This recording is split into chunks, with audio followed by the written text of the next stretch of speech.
President Donald Trump just delivered the longest State of the Union address in American history.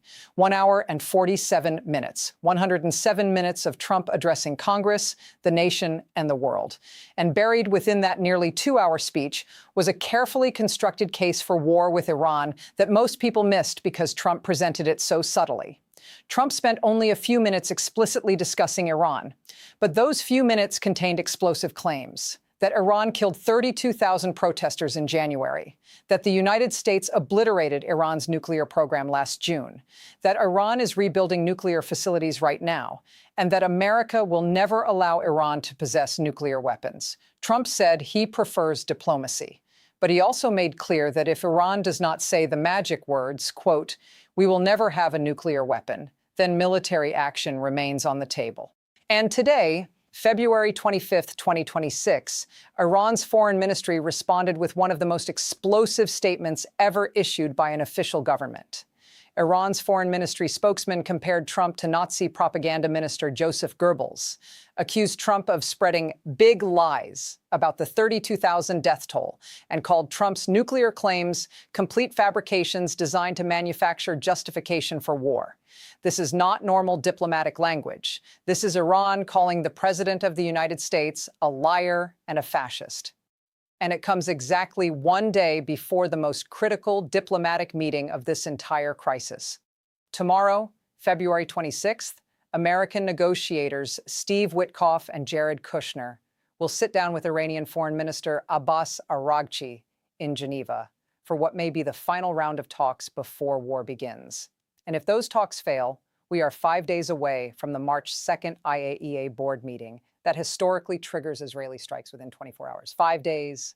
150 aircraft already deployed. Tomorrow's talks the last chance.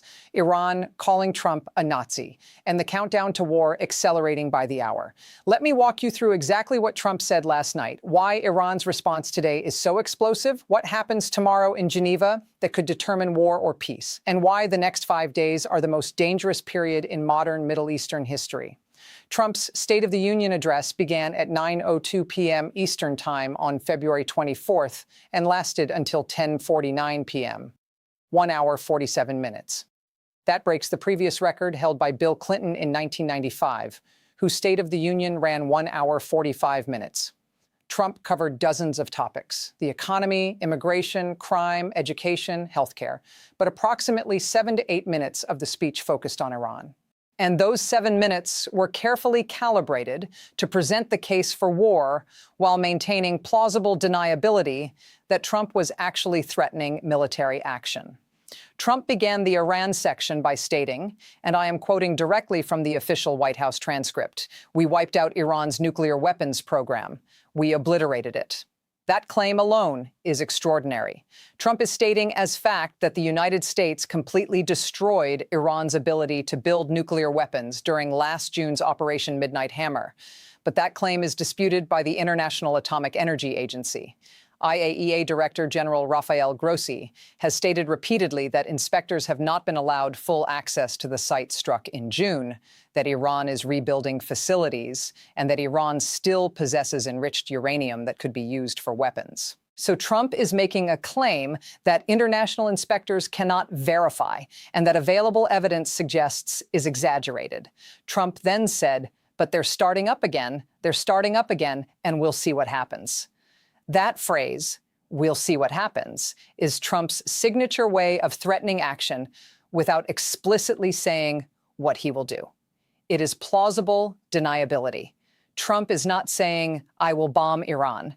He is saying, "We'll see what happens," which allows him to maintain the position that he prefers diplomacy while simultaneously warning Iran that military strikes are possible. Trump continued, "I much prefer that a deal be made, but we are not going to let Iran have a nuclear weapon." Again, note the construction. "I prefer a deal" sounds peaceful, but "we are not going to let Iran have a nuclear weapon" is an absolute red line. Trump is saying that diplomacy is preferable, but if diplomacy fails, America will use force to prevent an Iranian nuclear weapon.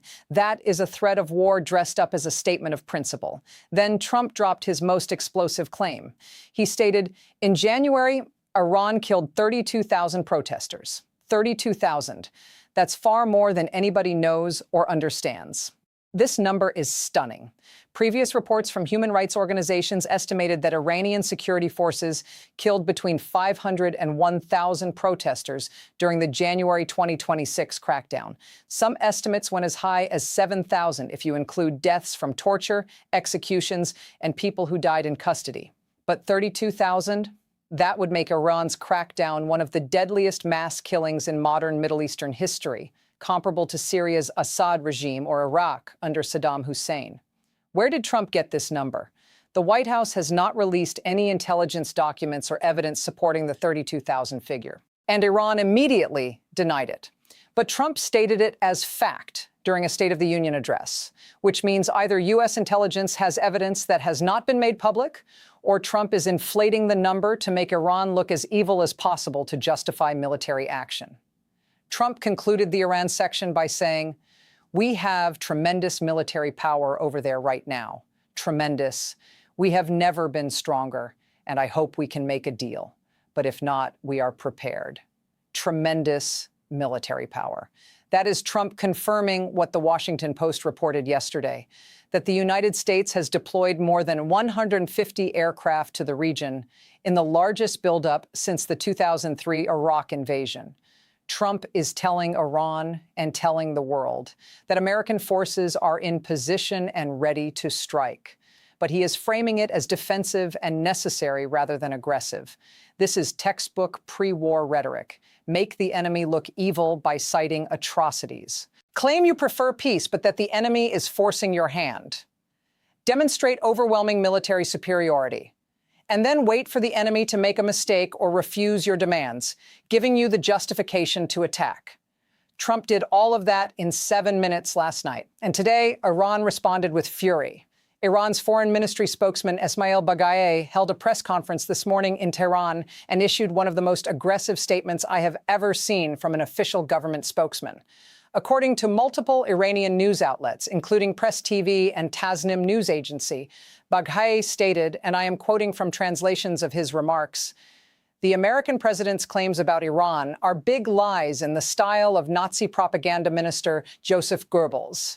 The claim about 32,000 deaths is a complete fabrication designed to dehumanize Iran and prepare American and world public opinion for aggression." Let me emphasize what just happened. An official spokesman for the government of Iran compared the President of the United States to Joseph Goebbels, the Nazi who ran Hitler's propaganda machine and who is remembered as one of history's greatest liars and manipulators. That is not normal diplomacy. That is Iran calling Trump a fascist and a liar on the world stage. Baghaei continued, "Iran has never capitulated in its 47-year history and will not start now. Any military aggression against Iran will be met with a decisive and crushing response. American bases across the region are within range of our missiles, and we will defend our sovereignty and territorial integrity with all means at our disposal." This is Iran promising retaliation if attacked. Iran is making clear that if Trump orders strikes, Iran will fire ballistic missiles at U.S. bases in Iraq, Syria, Kuwait, Bahrain, Qatar, and the UAE. American soldiers will die. And once American casualties occur, Trump will face enormous political pressure to escalate further, potentially triggering a regional war that spirals out of control. But Baghaei also left the door open for diplomacy. He stated, "Iran prefers to resolve this crisis through negotiation. But we will not negotiate under the threat of military force, and we will not accept ultimatums or surrender our national rights." That position is the fundamental problem. Trump wants Iran to capitulate completely, dismantle nuclear program, destroy missiles, and support for Hezbollah. Iran views that as surrender and regime suicide. So Iran is willing to talk, but not willing to accept Trump's maximalist demands. And Trump is not willing to accept anything less than total compliance. This is a classic deadlock where both sides have incompatible bottom lines, making war increasingly likely. And that brings us to tomorrow, February 26th. Tomorrow morning in Geneva, Switzerland, American envoys Steve Witkoff and Jared Kushner will meet with Iranian Foreign Minister Abbas Araghchi for the fourth round of nuclear talks. This meeting was scheduled before last night's State of the Union and before today's Iranian response. So both sides are now walking into negotiations after exchanging the harshest rhetoric of the entire crisis. Trump laid out his case for war. Iran called him a Nazi liar. And now they sit down tomorrow to see if a deal is possible. What are the chances of success? According to Axios, which published an analysis today, war looks increasingly inevitable. Axios spoke to Sanam Vakil, the director of the Middle East and North Africa program at Chatham House, a respected UK foreign policy think tank. Vakil stated, "It's looking like it's just a matter of days. Trump is looking for Iran to submit, but the Iranians see that as putting their head on the chopping block. If they were to give up, then it's the end of the regime." That assessment is critical. Vakil is saying that Trump wants Iran to surrender completely, but Iran cannot surrender without triggering regime collapse. The supreme leader cannot dismantle the nuclear program, destroy all missiles, and abandon Hezbollah and Hamas without losing all credibility with Iranian hardliners. The Revolutionary Guards would turn on him, domestic unrest would intensify, and the government could fragment. So Khamenei has concluded that accepting war is less dangerous than accepting Trump's terms. And Trump has concluded that Iran's defiance proves they are unreasonable and that only military force will work. Both sides are locked into positions that make compromise nearly impossible. So what can actually happen tomorrow in Geneva? There are three realistic scenarios. Scenario one is that Iran surprises everyone and agrees to Trump's core demands. Iran announces it will suspend all uranium enrichment, transfer enriched uranium out of the country, allow full IAEA inspections, accept limitations on ballistic missiles, and reduce support for regional proxies. In exchange, the United States lifts oil sanctions and provides a path toward normalized relations. This would be a diplomatic breakthrough. Trump could declare victory. Iran could claim it negotiated from strength and protected its interests. And war would be avoided. But the probability of this scenario is less than 10%. Iran has shown no willingness to accept these terms, and Supreme Leader Khamenei has publicly stated that surrendering Iran's deterrent capabilities would be suicide. Scenario two is that both sides agree on a partial deal or a temporary freeze. Iran agrees to cap uranium enrichment at current levels, provides some additional access to inspectors, and commits to not advancing its program for 6 months. In exchange, the United States suspends some sanctions, and both sides commit to further negotiations. This would be a limited diplomatic success. It would buy time. It would prevent immediate war. But it would not resolve the underlying issues, and both sides would likely violate the terms within months. The probability of this scenario is perhaps 20 to 30%. It is possible if both sides are genuinely afraid of war and willing to compromise. But it requires Trump to accept less than full capitulation, and it requires Iran to make concessions that hardliners may oppose. Scenario three is that tomorrow's talks fail completely. Iran presents a proposal that does not meet Trump's red lines. The meeting ends without agreement. Both sides issue statements blaming the other, and the diplomatic track collapses. This is the most likely scenario, with a probability of 60 to 70%. And if this happens, we are on a direct path to war within days. Because 5 days from tomorrow is March 2nd, and March 2nd is the date of the IAEA Board of Governors meeting in Vienna. As we have documented extensively, the last time the IAEA Board censured Iran for non-cooperation was June 5th, 2025. 24 hours later, Israel launched Operation Desert Thunder, striking Iranian nuclear facilities. The pattern is clear. IAEA censure provides diplomatic cover for military action. Israel can claim it is enforcing international law and responding to Iran's violations. And the United States can support Israel's action or join it. The same pattern is about to repeat on March 2nd. The United States, United Kingdom, France, and Germany are preparing a resolution censuring Iran for refusing inspectors full access to the sites struck in June, and for rebuilding nuclear facilities without IAEA oversight. The resolution is expected to pass because Russia and China, while they may oppose it, do not have veto power in the IAEA board. A simple majority approves. And once that censure passes on March 2nd, the clock starts ticking. Israel has historically struck within 24 hours of an IAEA censure. That means March 3rd is the probable date for military operations to begin. And this time, the strikes will not be limited to Israeli forces. The United States will participate from the beginning with its 150-plus deployed aircraft, B-2 bombers, cruise missiles, and carrier-based strikes. But there is one more critical variable before March 2nd. Secretary of State Marco Rubio is scheduled to fly to Israel on February 28th, 3 days from now. Rubio will meet with Israeli Prime Minister Benjamin Netanyahu to provide what the State Department officially calls an update on Iran negotiations. But the real purpose of Rubio's trip is to coordinate final strike plans. Rubio is flying to Israel on February 28th, 2 days before the March 2nd IAEA meeting, so that when the censure passes, both the United States and Israel can act immediately. Rubio will finalize target lists with Netanyahu. They will coordinate timing so that American and Israeli aircraft do not interfere with each other. They will agree on rules of engagement, particularly regarding Iranian retaliation, and whether to strike leadership targets in addition to nuclear and missile sites. And they will discuss the political messaging, how to present the strikes to the world, how to justify them legally, and how to respond to criticism from Russia, China, and the UN. Rubio's trip is the final piece falling into place. The forces are deployed, the IAEA censure is scheduled, and the diplomatic coordination is happening. Everything is converging on March 2nd and 3rd as the moment when this crisis either resolves peacefully or explodes into war.